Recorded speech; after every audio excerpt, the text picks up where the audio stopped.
Good morning વિદ્યાર્થી મિત્રો. સો આજના લેક્ચરમાં આપણે 9મા ચેપ્ટરની અંદર જ લાસ્ટ ટાઈમ જે વીબીટી સંયોજકતા બંધનવાદનો જે સિદ્ધાંત હતો એના આધારે ક્વેશ્ચન જે પૂછાતા હતા એના વિશે થોડી ચર્ચા કરી હતી. આજના લેક્ચરની અંદર આપણે સેમ એ જ રીતે એનો જ એક ઇમ્પોર્ટન્ટ ટોપિક છે સમઘટકતા. સમઘટકતા વિશે આપણે વાત કરવાના છીએ કે સમઘટકતા વિષયના ક્વેશ્ચન પણ બોર્ડ એક્ઝામમાં પૂછાય છે, એમસીક્યુમાં પણ પૂછાય છે અને થિયરીમાં પણ પૂછાય છે કે તમને આપેલા હોય તેના પ્રકાશીય સમઘટકો ડ્રો કરો, ભૌમિતિક સમઘટકો ડ્રો કરો. આ બંને ક્વેશ્ચન મેક્સિમમ પૂછાતા હોય છે. એમસીક્યુમાં પણ પૂછાતા હોય છે કે નીચેનામાંથી કોણ પ્રકાશ ક્રિયાશીલ સમઘટક છે, નીચેનામાંથી કયો ભૌમિતિક સમઘટક છે અથવા તો કયો સમઘટક છે, કયો સમઘટક નથી. તો તેને સમજવા માટેની એકદમ સિમ્પલ મેથડ છે. તો સૌથી પહેલાં તો આપણે જોઈએ કે ભૌમિતિક સમઘટકતા.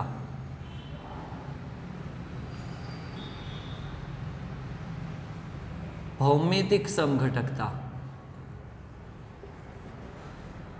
તો બેઝિકલી વાત કરવા જઈએ અહીંયા તો સીસ અને ટ્રાન્સ અને ફેશિયલ અને મેરિડિયનલ આપણે તમે નામ જાણો છો, બરાબર. તો પણ તમારું જે બંધારણ છે સંકીર્ણ સંયોજનનું એમાં શું હોય તો એમાં એક હોય ધાતુ પરમાણુ, જેને આપણે એમ કહીએ છીએ, અને બીજા લિગેન્ડ હોય. તો જો આ રીતની રચના થતી હોય, MX2, X પણ લિગેન્ડ છે, L પણ લિગેન્ડ છે, MX2 જેવી રચના થતી હોય સંયોજનની અંદર, તો તે ભૌમિતિક સમઘટકતા દર્શાવી શકે. સેમ એ જ રીતે MX2 L4 આવી રચના થતી હોય તો પણ તે બતાવી શકે, અને MX3 L3 આવી રચના થતી હોય તો પણ તે સમઘટકતા દર્શાવી શકે, બરાબર. આ બંનેની અંદર આપણને જોવા મળશે સીસ અને ટ્રાન્સ, અને MX3 L3 માં જોવા મળશે આપણને ફેશિયલ અને મેરિડિયોનલ.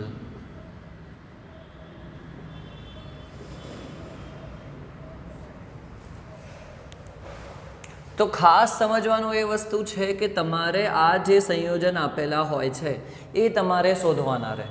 4 ઓપ્શન તમને આપેલા હોય કે નીચેનામાંથી કોણ ભૌમિતિક સમઘટકતા દર્શાવશે, કોણ દર્શાવશે નહીં. તો લિગેન્ડની સંખ્યા ફક્ત જોવાની છે કે જો X2 L2 બે સમાન લિગેન્ડ હોય, બીજા પણ બે સમાન લિગેન્ડ હોય, તો તે ભૌમિતિક સમઘટકતા દર્શાવશે. સીસ અને ટ્રાન્સ 2 અને 4નો રેશિયો આપેલો હોય તો પણ દર્શાવશે. હવે સીસ અને ટ્રાન્સમાં અહીંયા એવું પણ થઈ શકે છે કે સવર્ગાંક અલગ અલગ આપેલા હોય, 6 હોય, 4 હોય, એક દંતીય લિગેન્ડ, દ્વિદંતીય લિગેન્ડ એના ઉપરથી નક્કી થઈ શકે.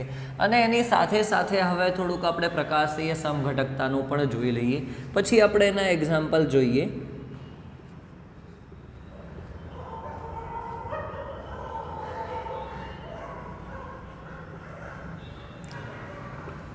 પ્રકાશીય સમઘટકતા તો એના માટે ફક્ત એક જ રિક્વાયરમેન્ટ છે કે ચક્રીય સંયોજન બનવું જોઈએ. ઇંગ્લિશમાં કેવું હોય એટલે આપણે કેવું હોય તો કિલેટ લિગેન્ડ હોવો જોઈએ, કિલેટ સંયોજન બનવું જોઈએ. તો એના માટે રિક્વાયરમેન્ટ શું છે કે ઓછામાં ઓછો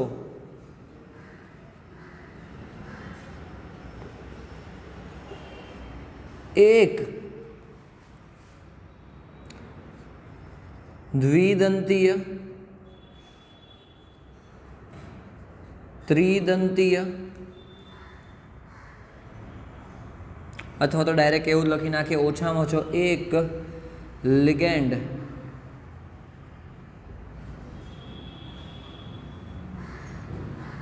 એક કરતા વધુ ઇલેક્ટ્રોન યુગ્મ નું દાન કરતો હોવો જોઈએ.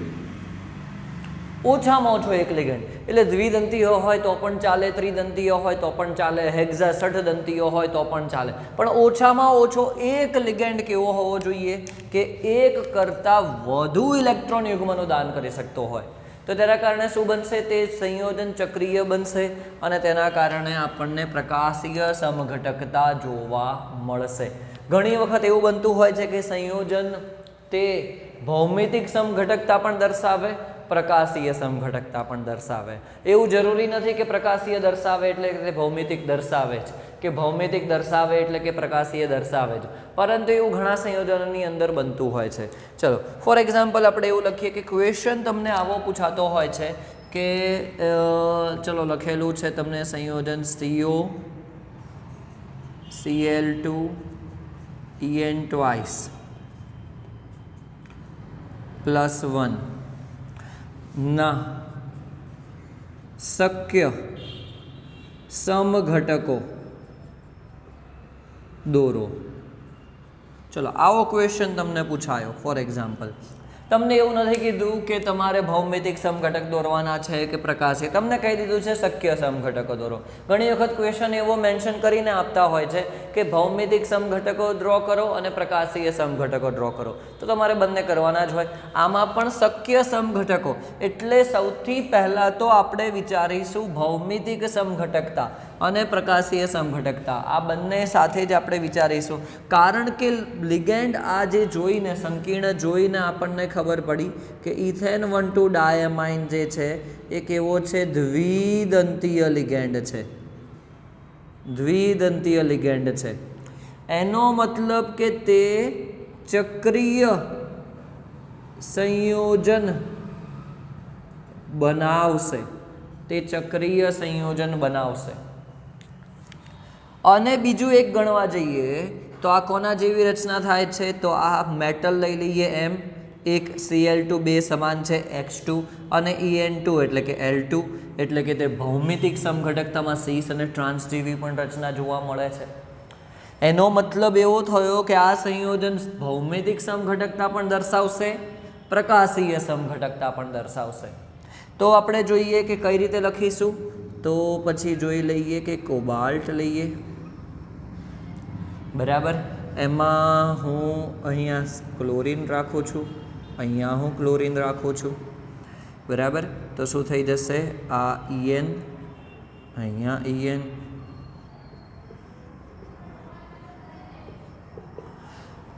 આપણે લઈ લઈએ આસીસ અને લઈ લઈએ ટ્રાન્સ.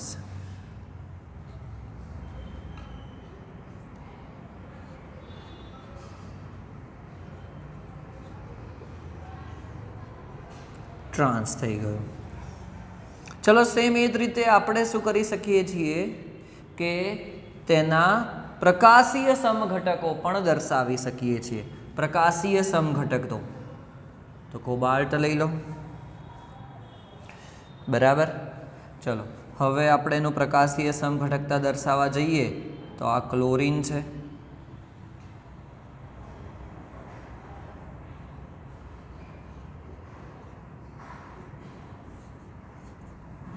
તેનો પ્રતિબિંબી સમઘટક એટલે કે પ્રકાશીય સમઘટકતા થઈ જશે.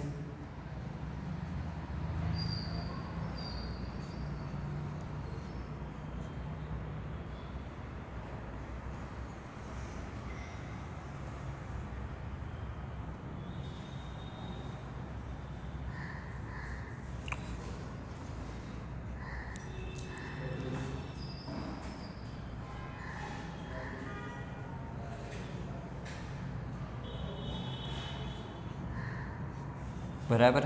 આમાંથી કોઈ પણ એક શું હશે? ડેક્સ્ટ્રો લઈ લો, કોઈ પણ એક શું લઈ લો? લીવો લઈ લો. તો ઇન શોર્ટ આપણે સમજવાનું શું છે, એક્ઝામમાં MCQમાં પણ ખાસ પૂછાય છે, થિયરેટિકલ એક્ઝામમાં પણ આ રીતે પૂછાય છે કે નીચેનામાંથી ભૌમિતિક સમઘટકો તેના ડ્રો કરો, તેના પ્રકાશીય સમઘટકો ડ્રો કરો, બરાબર. તો ભૌમિતિક સમઘટકોમાં ખાસ આ 3 ટોપિક તમારે યાદ રાખવાના થશે કે mx2l2 છે, mx2l4 છે અને mx3l3. જો આવું બનતું હોય તો ભૌમિતિક સમઘટક તે દર્શાવે. સેમ એ જ રીતે પ્રકાશીય સમઘટકતા માટે પણ શું હોવું જોઈએ? તમને કીધું કે ઓછામાં ઓછો એક લિગેન્ડ કેવો હોવો જોઈએ? એક કરતાં વધુ ઇલેક્ટ્રોન યુગ્મનું દાન કરતો હોવો જોઈએ. એનો મતલબ કે શું હોવું જોઈએ? તેની અંદર એક દ્વિદંતીય, ત્રિદંતીય અથવા તો ષટ્દંતીય ટેટ્રા કોઈ પણ એક કરતાં વધારે ઇલેક્ટ્રોન યુગ્મનું દાન કરે એવું હોય તો તે પ્રકાશીય સમઘટકતા દર્શાવે. તમને કોઈ પણ ઓપ્શન લખીને આપેલા હોય, 4 ઓપ્શન લખીને આપેલા હોય તો એના અંદરથી તમારે ખાસ એ જ જોવાનું રહે કે તેમાંથી લિગેન્ડ એકે એવો છે કે જે દ્વિદંતીય હોય, ત્રિદંતીય હોય તો તે પ્રકાશીય સમઘટકતા દર્શાવશે. હવે જો એની સાથે એવું બનતું હોય કે ધારો કે લિગેન્ડ જે છે એની ફોર્મેશન આ રીતની થતી હોય mx2l2, mx2l4, mx3l3 તો પણ તે શું કરશે? તો પણ તે ભૌમિતિક સમઘટકતા પણ દર્શાવશે. તો આ ટોપિક ખૂબ જ અગત્યનો છે. બોર્ડ એક્ઝામમાં આ રીતના ક્વેશ્ચનો MCQની અંદર થિયરિટિકલ ક્વેશ્ચન પણ પૂછાય છે. તો સમઘટકતાવાળો ટોપિક છે, સંયોજકતા બંધનવાદવાળો ટોપિક છે એ આપણા સિલેબસ માટે, આપણી બોર્ડ એક્ઝામ માટે ખૂબ જ અગત્યનો છે. તો ખાસ કરીને આ વિદ્યાર્થી મિત્રો તૈયાર કરજો.